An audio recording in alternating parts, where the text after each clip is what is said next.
In this episode, I'm going to talk you through 10 cryptocurrency terms that you need to know, especially if you're thinking about investing into crypto. Or it might be that you're simply curious about the crypto world and want to impress your friends with your knowledge during a casual dinner time conversation. Either way, if this is something that you're interested in, then keep watching or simply check out the timestamps if you want to skip to the part that interests you the most. Oh, before we begin, let me introduce myself. My name is Dasha, and if you're new here, then welcome, and make sure to hit that like button and subscribe to my channel if you want to take your English to the next level. Real talk now. If you're beginning to dive into the deep and unforgivable waters of cryptocurrency, there are some terms that you absolutely must know if you want to survive. Now, I'm not going to go into sheer detail about the definition of cryptocurrency and blockchain technology. I'll let the experts do that for you. But what I am going to do is go through some of the most important terms that you should know. You must have by now heard about Bitcoin, which because of its popularity has become an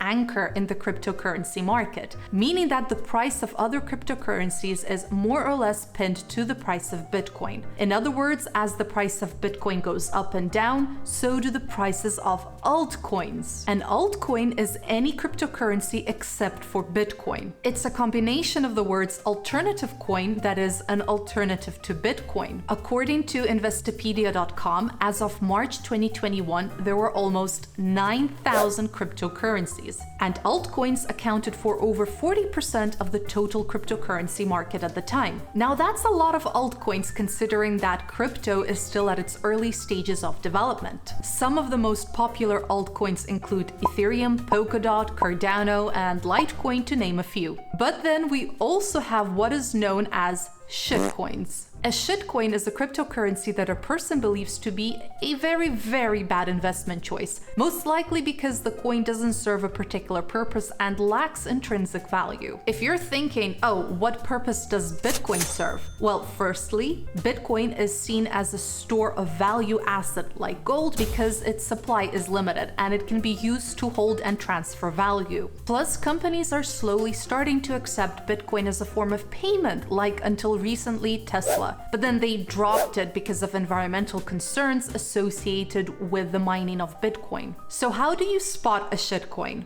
A telltale sign of a shitcoin is that there's a lot of false and undelivered promises about the coin, as well as lack of functionality and purpose associated with the coin. Quite typically, what you'll notice is that the price of a coin remains relatively the same for some period of time, and then boom, all of a sudden the price rises dramatically and investors go into a buying frenzy. This is then followed by a drastic fall in price as investors dump their coins to capitalize their short-term gains. Shitcoins are therefore part of a so-called pump and dump scheme and are considered an extremely high-risk investment. An example of a shitcoin is the Verge coin, or XVG for short. In just about 1 or 2 months, the coin gained almost 8,000% in value and then quickly dropped to its initial price. The jury is still out as to whether the Doge and Shiba Inu coins are shitcoins, since they don't really serve a specific purpose other than causing a lot of FOMO. And since we're talking about the price of cryptocurrencies skyrocketing, you'll often hear people refer to this as mooning. It refers to the price of a certain cryptocurrency rising rapidly and sharply as if it's going to the moon. Mooning implies that the price of a crypto is on a rocket ship on its way to the moon. Similarly, you have the slang word Lambo, and it's shorthand for Lamborghini. It's the type of car that people often refer to when talking about getting rich from crypto when the digital asset moons. So when the price of a crypto is about to surge, you might see someone write in a crypto forum, "When Lambo," to ask when are they going to get rich. Now, if you're super rich or you have a company that makes a huge investment into a certain cryptocurrency, so huge that either selling or buying a large amount of it will cause its market price to either rise significantly or crash, then you or your company is known as a whale. The term can also be used to describe a company or an institution that holds a significant amount amount of cryptocurrencies across the board, and therefore has the power to move the markets up and down, which can cause the price to fluctuate. And so it comes to no surprise that organizations and wealthy individuals would put in a ridiculous amount of money into crypto. After all, high risk potentially leads to high reward. And it's precisely because of the influx of investors and the rise of the demand that the current market cap of Bitcoin has reached to well over $9 billion. The term market cap is short for market capitalization, and it refers to the metric that measures the market value of a company's shares, or in the case of crypto, the market value of a cryptocurrency. The higher the market cap of a crypto, the safer the investment is for the long term. To calculate the market cap of a crypto, you take the current market price of one coin and then multiply it by the total amount of coins in circulation at a given period of time. It's extremely crucial to know the market cap of a particular crypto because it's one of the several ways to measure its value, and it can be an indicator for the potential of growth of a specific cryptocurrency. And like I said, it also helps investors understand whether the crypto in question is safe to buy in comparison to other coins in circulation. But what happens if the price of a cryptocurrency crashes? Do you sell or do you HODL? HODL means to hold, and it's an acronym for hold on to dear life. It refers to buy and hold strategies in relation to cryptocurrencies like Bitcoin. You see, historically, Bitcoin has seen dips of well over 80% in bear markets before it returned to a much higher price in a bull run, which is why people tend to HODL and wait for the price to jump back again. So if you bought a shitcoin and the price suddenly plummets, one of your best options would be to HODL until the price someday rises.